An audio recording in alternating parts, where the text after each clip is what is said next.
Yes, ito po ang hinahanap nyo at yes, ito rin po ang makakatulong sa inyo katulad kung paano kami natulungan ng negosyo na ito. Kami po ay mga ordinaryong immigrant from the Philippines who are now 5 and 6 figure earner every month because of this business na legitimate, na hindi po mag-i-interfere sa inyong current na trabaho at pwedeng mong gawin on the side. So ako po si Franco, retired at the age of 30 since 2019.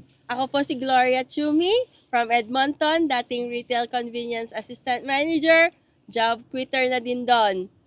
At ako naman si Fritzy Udan from Ontario, Canada.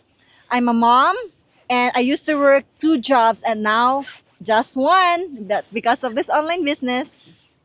Ako naman si Ranilyn from Edmonton, Canada. Dating 2 trabaho, isa na lang ngayon ang medical office assistant.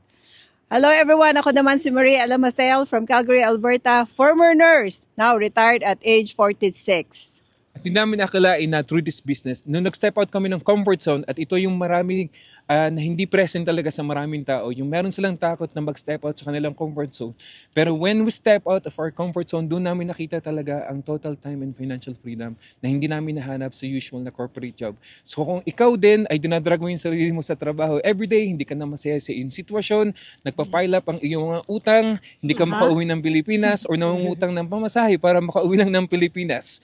Mag-reach out kayo sa amin because we'll be happy to walk you through sa isang negosyo na legal at nagbabayad ng tax. At hindi po kami nahiyan ay ipakita ang aming mga faces at use ang aming legal names on social media because it's a legal business. Yes. That's true. Alright, so reach out to us today and God bless everybody. We hope to see you on the other side. God bless! God bless!